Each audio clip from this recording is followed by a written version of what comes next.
I'm here today to lie like a rug.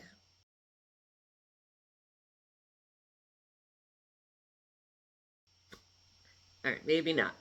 I'm here to show you this project. This project is a rug out of recycled fabric, these were dresses, and I cut them apart because they were getting all stained and nasty, and I didn't wear them anymore, so I cut them up. So I want to show you how I did that project. I also would classify this project as what I like to call a stress project, something that's somewhat mindless, maybe a little bit new, just to give my brain something to work on while my hands are busy.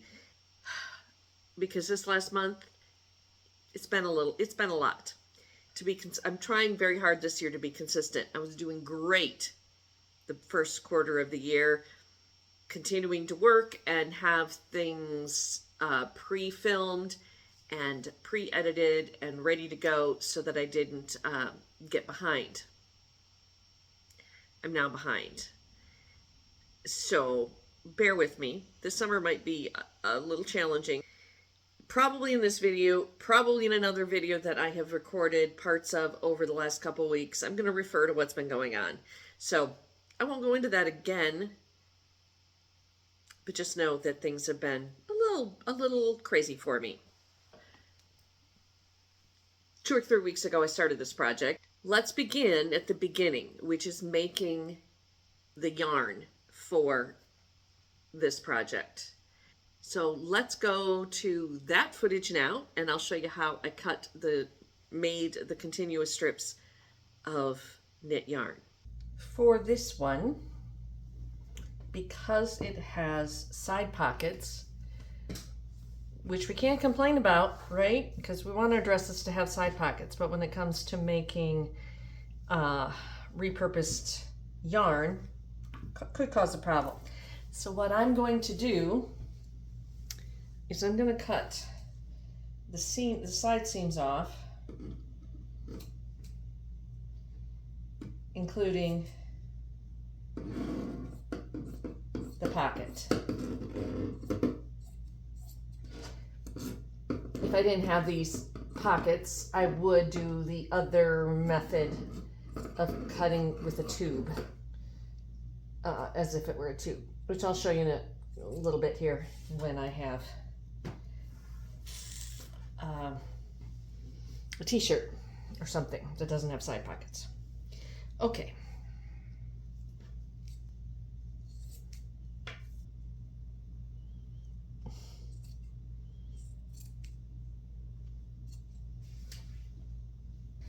And then the next cut I'm going to make, I'm just going to cut this top from underarm to underarm off. Okay. So now that gives me the front and the back, oops, as fundamentally 2 separate pieces of fabric to work with. I'm going to start with this front piece since it doesn't have a center seam and I don't have to worry about that. I don't have to deal with that. I'm going to cut off the bottom hem here.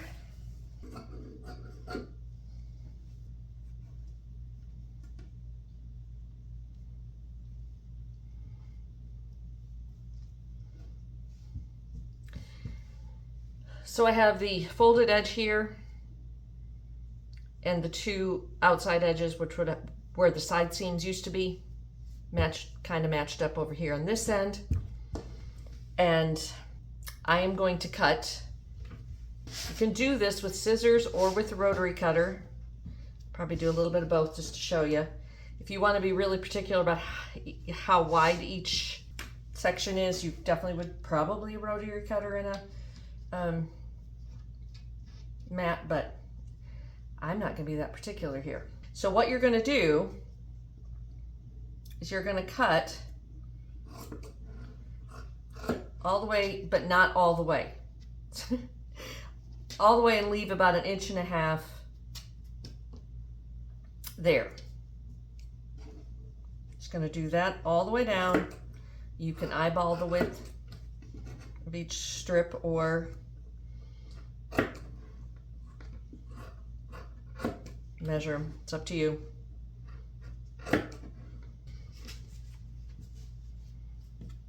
Just to show you how you could do it with a rotary cutter and a mat and a ruler. Again, not all the way to the end.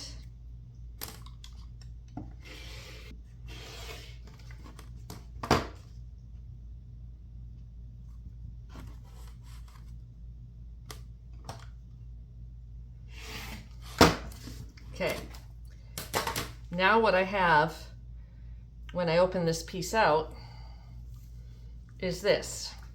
It is connected at the top and the bottom with all these slashes. So now what I'm going to do is line these all back up again. I'm going to go along this edge. I'm going to cut through every other slit. See? So I'm going to skip that one. And I'm going to do this one, that one.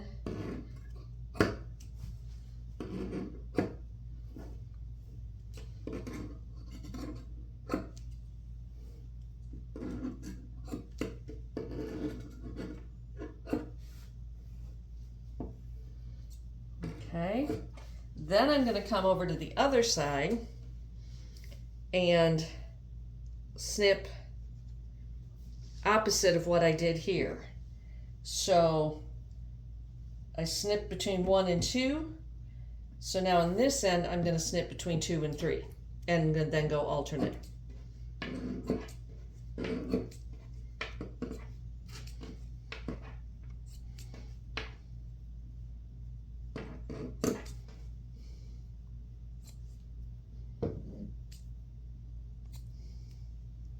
Okay, now you will see that I have one continuous piece. I do have these little parts here. I'm leaving them for now. If they become a problem when I'm working with them later, we'll deal with them later. I didn't want to go too close to the edge in case I accidentally went all the way through. But I think when I'm working on it, if I find that those little ears are bothering me, I can snip it more and get rid of them.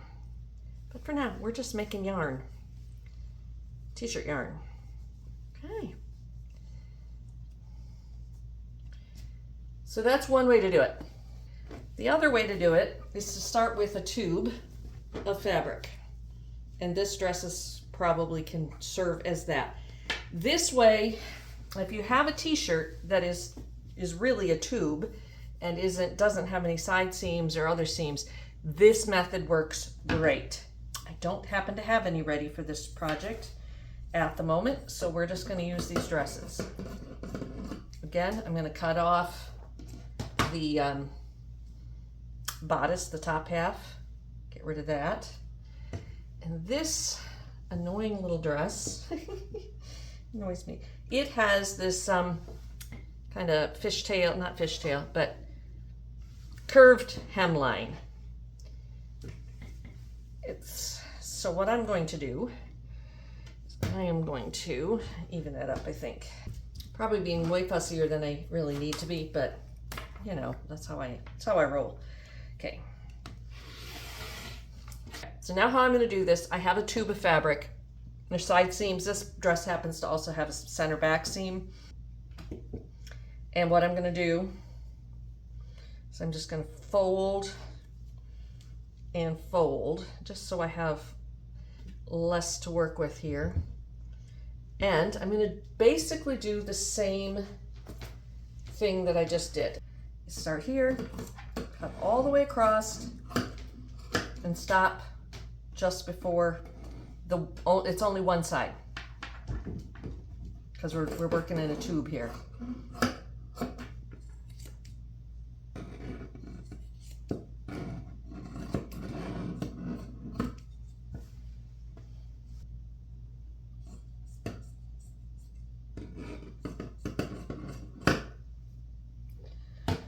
Alrighty, so now you can see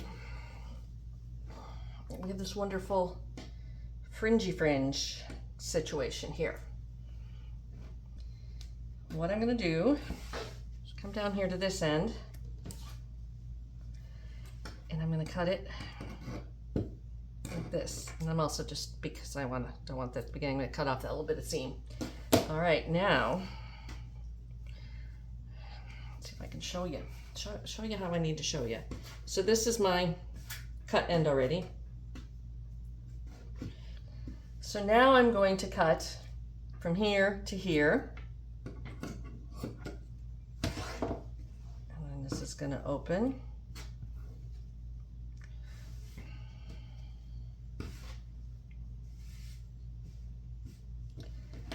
And now you're just cutting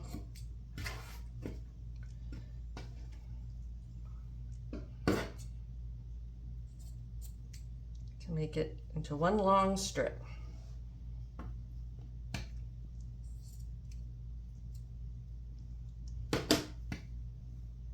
So basically you're kind of you're cutting across at an angle, but this way you don't have those little ears.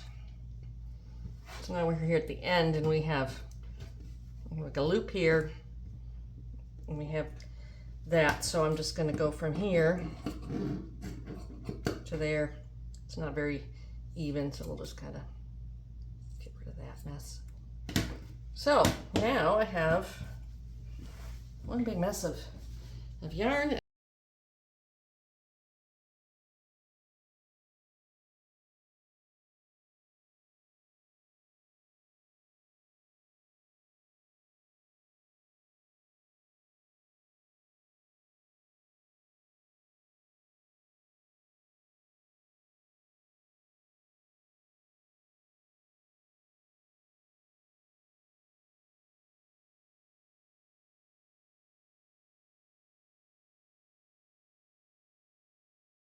There we go. Let's move on to the project. In my typical usual fashion, I get started on something and I just go buck wild, straight on, and forget to turn the camera on, or think I turned the camera on and the camera's not on. So I just realized that after I got this much, which is like 9.5 of the 12 rounds it takes to make this rug. And then I ran out of yarn. This was the maxi dress. These are my two chicken frying dresses. And I was like, well, what do I have in the closet, or what do I have in the upcycle bag that I can cut more strips and finish this off? And I realized I had one more chicken frying dress that is in teal. The light in here is horrible. I'm sorry. It's nighttime. But it's a different shade of teal, but I think it's going to be okay. 3 chicken frying dresses and a pool dress, and I have a new rug. There are 2 different ways to join your strips. I can link in the video or in the description a couple videos on how to do it. Really, if you just do a search for how to connect strips for rag rugs, you'll get the answer. I'm not going to do it because I have this huge ball, and it involves pulling the strips through, and I'm not going to pull all of that through. So what I'm going to do, see if I can get this camera. Where can I put you so you can see what I'm doing? I literally have the tripod-y thing stuck in the chair, in the couch cushion. So this is really fancy, high-end cinematography happening here. Here is the trailing end of what I was stitching with before, and here is the new end of what I am going to stitch with in a minute. And I could do it like as if I were crocheting with yarn and just start with a new one kind of thing. But I don't want to waste even a couple inches of this. So this is just some pearl cotton that I have on a needle here. Just gonna stitch across there and knot it off, because once it's crocheted in there, it ain't going anywhere. So that's how I join them. Simple, simple. There's been a lot going on in and around my life. So, yeah, I might not be at the top of my game.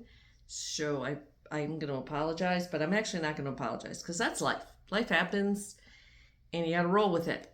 And you got to do the best you can in the circumstances that you're in. So that's where I'm at right now. And that's why something simple and mindless like crocheting, jumbo crocheting this rug, seemed to be the best option for me this week. I found a very good DIY for making this rug on someone else's YouTube channel. And trust me, I would be the last person to take credit for someone else's work in the fiber arts world. So I will link her in the description. Her description and her method. Hold on, I gotta count. I can't count and think. 2, 3, 6. Okay, 6. Okay, 1, 2, 3, 4. Of getting the increases in the right places and even, so you end up with a nice even oval. 2, 3, 4, 5, 6. Is great. That's all I could say. Is better than I could fart around and figure it out, and then try to do the math, and probably do the math wrong 6 times, and then, yeah. So I'm going to link to her, and that will be my recommendation. There are so many tutorials on how to make these different rugs, and before life started to go sideways a couple weeks ago, well, okay, trying not to, I don't intend to be vague. My dad, I had to go up to Michigan for a week. I would have liked to have still been up there now. So I got home. Today is Wednesday. I got home on Sunday. I had gone. It takes me 2 days to get there and get home, both direction. So I'd left on a Saturday morning. Got to where my dad's in the hospital. Okay, should make this. Oh, my dad was in the hospital. I left on a Saturday morning, got up there Sunday afternoon to the hospital in the Detroit area, and then went on up another hour and a half or so, hour and 20 minutes, to the farm, to where I grew up, to my hometown. And then I was there until the following Saturday, and then I drove home for 2 days. And now it's Wednesday, and here we are. So there was a lot going on during that week. And there's still a lot unknown, but it was the unknown that was making me a little nuts for the last couple weeks, and probably will continue until this whole situation is resolved. And it's not likely that it will be resolved in a good way. And it'll all depend on how long it all takes to resolve itself, one way or the other, I guess. So, again, I'm trying not to be vague, but I'm also trying not to be too specific, I guess. But where was I going with it? I guess I just wanted to share that, so that if the other video never sees the light of day, you'll understand why. This one, my head is not completely in the game, and I hope you'll forgive me. Again, actually, I don't need to ask for sympathy or forgiveness. It is what it is. I'm dealing with what I'm dealing with, and I'm going to give you what I can. Won't even say it's my best. It is what I have to give at the moment. And doing these things keeps my mind off of, gives me something to do. all the things. I don't know why I'm saying all this, but anyway, I want to make these rugs. So I'm making these rugs. So, yeah, let's just shut up and stitch.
Do I have any tips or tricks for doing these after? Well, I did do like a bunch, like, I don't know, 4 rounds, 5 rounds. I don't know how many it was.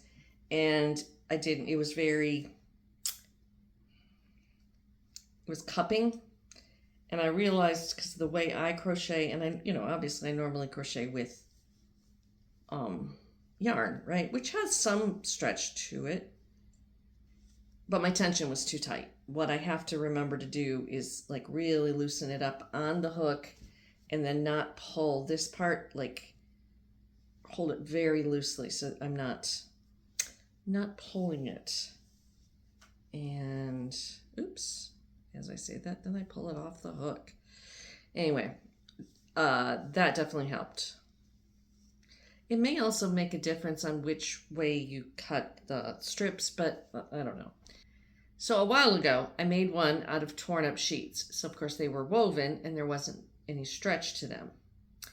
And this goes smoother, I would say, because it's softer, it stretches. But if I had any advice to give, it would just be don't pull on your string, on your t-shirt yarn too much. Now, if you were using commercial t-shirt yarn, I don't know. I've never worked with that, because the whole purpose of this is to upcycle some old dresses that I don't wear anymore, right? All right, now I got to pay attention to my numbers here, and 1,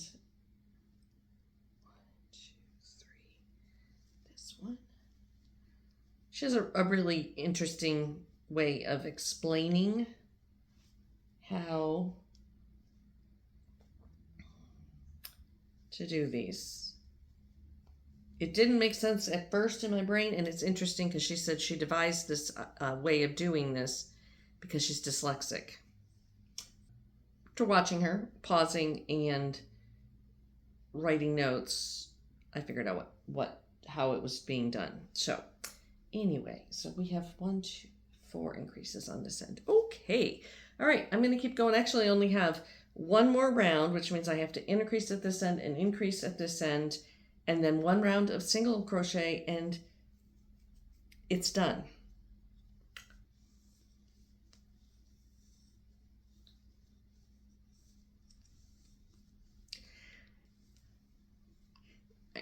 So I had 2 weekends back in a row of long solo road trip. It's, I think, well, I don't remember how many miles. It's 800 or 900 miles. It's a long way. And it takes approximately 14 hours total to get from my door to my dad's door, give or take. And according to Google, I can't, if I were with someone else and got an early enough start in the day and could share driving, I could potentially do it all in one go. You know, leave at 5 a.m. and get there by 7 or 8 p.m. And that's not, you know, considering any traffic issues or weather issues or stops along the way. So I think even if I were going with someone else, I would choose to stop. So usually my goal is Kentucky, somewhere in Kentucky, around Lexington, one side or the other, if I can get that far. And I was. And yeah, and I have noticed, see, before I would be like, oh, that's just a quirky, weird thing I do. And now that I know why I do some of the quirky, weird things that I do, I was like, oh, that explains that. And when I drive by myself, I rarely, so on these long trips, rarely listen to anything in the car. I drive in silence for 14 hours. Sometimes I will listen to a podcast. Rarely do I ever like listen to just music or radio, because, you know, as you're going along your radio, you lose signal from the, you know, all the things, which used to be fun back in the day, but not so much anymore because it's just not really much on the radio anymore. And I think there's two reasons. One, my brain craves the peace and quiet, and it can only handle so much input before it shuts down, and you don't really want your brain shutting down on the interstate most of the time. So I find that if I have something going on that's distracting me, then it's distracting me. Not a good thing. Also, this is probably a good thing, because I'm never going to be one that's going to text and drive or do anything else fiddling around with my phone, because I can't. If I start a podcast and it doesn't autoplay to the next one, or I gotta, you know, or I run out or something, same with music. If I don't have a co-pilot to play DJ, then I just don't know. If I'm with someone and they're willing to like man the music, I don't mind having it going, but I can't. This is one more thing. Now also especially on the way, well, actually on this trip kind of both ways, but especially on the way home, my brain was just overwhelmed with all that had happened, or not happened. There was a lot of not happening that we needed to happen as well, and uncertainty, and the beginnings of what will ultimately be grief, you know, as the situation progresses, and straight up grief for a variety of reasons. And so I had a lot to process, and I just couldn't handle a sad song coming on this playlist, or I don't know, something. And on that note, I thought I was doing pretty well. And then I got to my destination for the day, Saturday night. I was so exhausted. Did not sleep great the night before. Stressful Saturday before I even left. And I knew if I'd got to the hotel and went in, checked in, and went into my room and took a shower, which was all I really wanted to do, but I was very hungry, that I would not, after my shower, put my clothes back on and go next door to Cracker Barrel or anywhere else and get something to eat. And I really did kind of want to sit down and have a meal. So I went into Cracker Barrel, as you do when you're on the road and you're in Kentucky. And first of all, it was very crowded Saturday night, very busy Saturday night. Didn't take that into account, but I had to wait about 30 minutes for my solo table. And I had to wait 30 minutes for my table. And as I said, I was exhausted, road weary, emotionally drained, all the things. And so I get my seat. So this very nice waitress comes up, sweet gal. And of course, what do waitresses say to you when you get seated and they come to wait on you?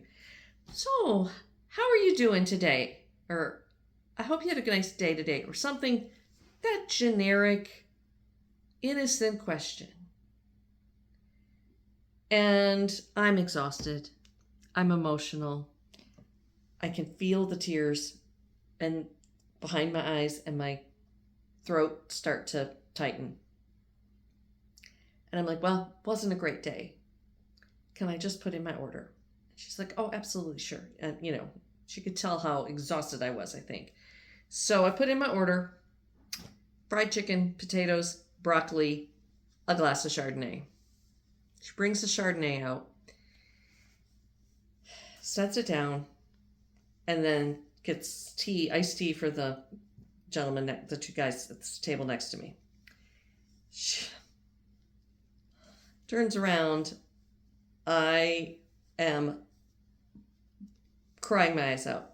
I'm trying to not sob, and I'm trying to take my napkin to my eyes and be somewhat subtle about it, I guess you could say. I don't know what good I did. Obviously not very. And so, I sit there, I'm crying.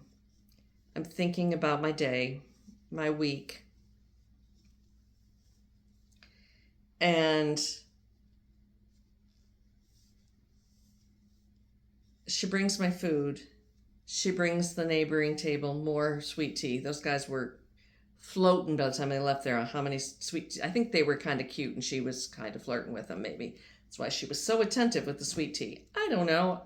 But the second go around of their sweet tea, after basically dropping my food off, getting them more sweet tea, and bringing me my check and my to-go box, because she was ready for me to get out of there.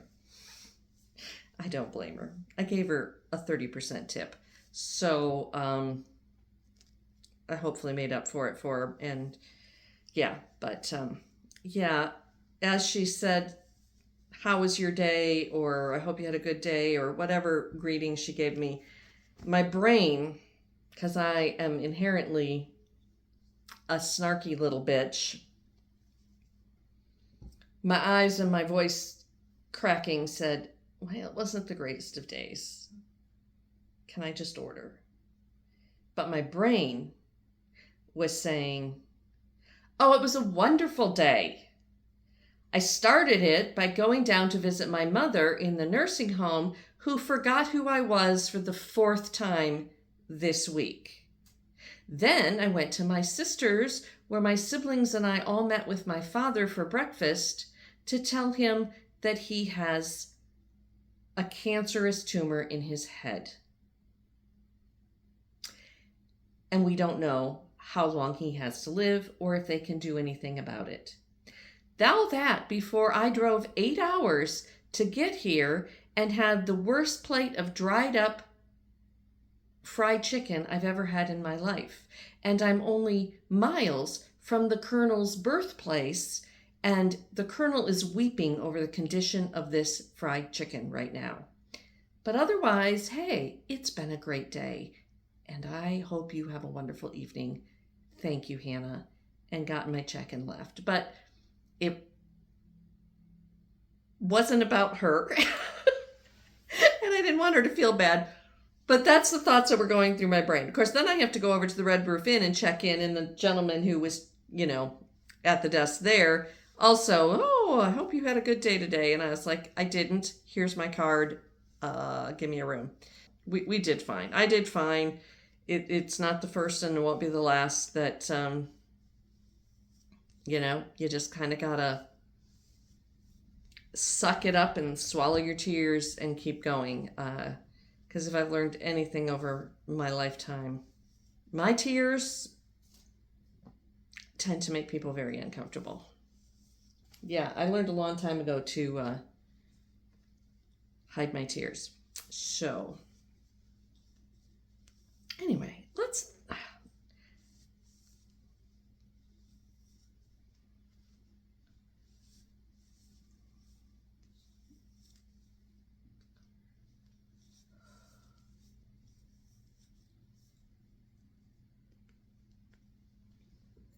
Well, I'm supposed to. Well, I got 2 more increases here, and then I am supposed to do a round of single crochet all the way around.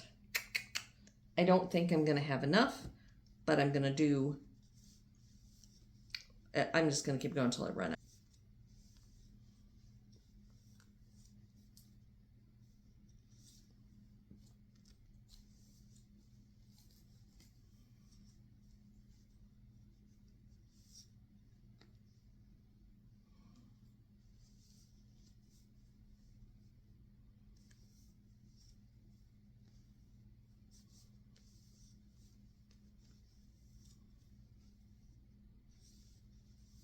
Yeah, that's only going to make about 4 stitches. I'm not going to worry about it. Yeah, I'm going to go through my scraps and see what other knit scraps I have and what I can cut up. Oops.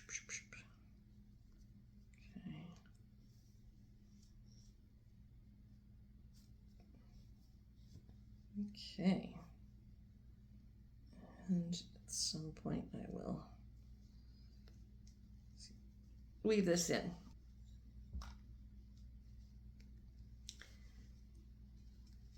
I could get a needle and everything, but I think I can just kind of twist this in here. So there it is. Not a very big one. Actually, this is the front. This is your side. I gotta get that little bit. I don't like the way I started it, but I'm not gonna start over and go back. So I'm gonna weave that in down there and make it look better. Hopefully. It's finished. I like it. It's very soft. It's gonna be fairly absorbent. Of course, it's not 100% cotton because it was, you know, dresses, so it's probably got spandex or whatever. I'm trying to, let's measure it. So its width, this is on my lap, but approximately, hold on, let me put it here on the couch next to me and get it better.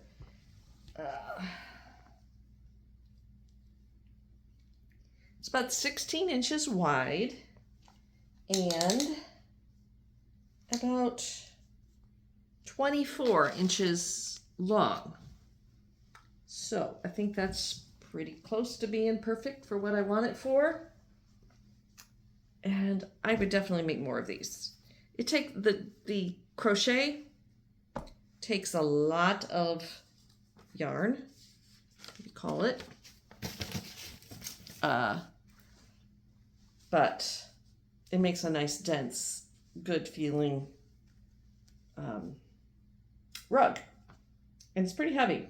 So to make it perfect, which you know I rarely, well, sometimes I try to make things perfect, but this is not one of those things that needs to be perfect. But to make it better, it probably would not be a bad idea to dampen it or run it through the wash and then lay it flat to dry so the edges didn't curl.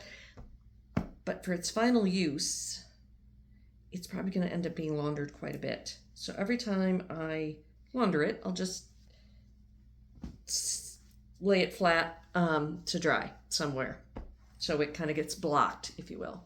But I think it did, using that instructions from that YouTube video, made a very nice, fairly flat oval. So I am going to keep those instructions And again, I'm going to link either right here. I'm going to put her information, or I'm going to link in the description. I'll do both.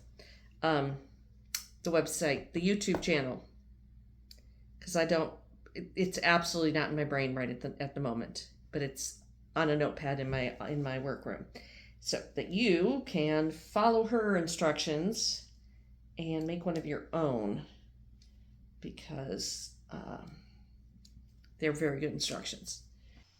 All right, so there we are, finished project, and I really like this project. It was easy. It was basically free, which is my favorite kind of project, and used up stuff I had on hand. Another one of my top points in making a project something I enjoy doing, and it's useful. So let me take you over and show you where I'm using it. So this is Maeve's end of the room. There she is. She has her big window. She has her couch. She has her Afghan, all the things. And then I'm just going to show you a little bit. Well, over there is her litter box, and down here is her food. Now, and I haven't even swept the floor today, but here's the floor in front of her little couch area. And I made this specifically to go right here, because the litter box, she tracks her litter, gets it all over the couch, gets it all over the rest of the room. So this is kind of a litter catcher rug. So again, being free, being quick, and easy to wash, it's perfect for that. Do wish it was a little bigger, but I ran out of dresses. I'm going to have to, I can continue to add on to it though if I find something that I can cut into strips and add some more rounds to it. But it's a good size. It'd be perfect in front of in the bathroom, in front of the shower or the toilet, in front of the sink. Good project for that. Okay, so that was that project. Hope you enjoyed it. And I hope that I can continue to be somewhat consistent over the next few months. It'll all depend on what's going on with my dad. So far, the update is pretty good. He's back at home. He's feeling good. His vision has improved. He's back driving and mowing his lawn and visiting mom and playing in euchre. So in his world, everything is good. Probably, I don't know if it's next week or the week after, he will be starting some form of immunotherapy or chemotherapy, which means my sister and my brother, who are still in Michigan, and probably my sister in Illinois, will be going and driving him down to the Detroit area for those treatments. Hopefully they won't have to do that for long, and he'll be able to transfer his care to closer to home. But that is that situation. So it's been a lot. I've had so many wonderful people reach out to me in my personal life and in my through social media and stuff where I've shared this already. So I appreciate all the good thoughts and all the love coming for my family and my dad and my mom. And so I can't predict the future. So I don't know how my 2025 is going to progress in regards to that situation, but I'm going to keep doing what I'm doing and hopefully get my head back in the game and get some projects going for you. As you can see, I have been doing more painting, although these are mostly paintings I've done before. So this is a little sampler I did the other night when I didn't have time to get into a big project, wanted to do some small things. So I have been making art, just not big art and not big projects like I thought I would be doing right now. But I'm getting back in it. I have my room, have my happy cat. I have 2 other happy cats out there. It's going to be hot here any minute now. It's been very stormy. We had a hellacious storm yesterday, all day. Flooding, all kinds of stuff. But it'll get hot, and then I won't want to go outside, so I'll be in here with the ceiling fan and the air conditioning and probably getting back into sewing some things and making some things. I have some other projects. I've actually filmed parts of other projects. I have no idea what I have and what I don't, so it'll take me a while to get myself back going again. So anyhow, I'm glad you were with me today, and I hope you will be with me in 2 weeks. I am, at least for the summer, going to an every other week upload schedule, and see how that goes. If I skip, I don't want to skip a week. So, oh, and that reminds me.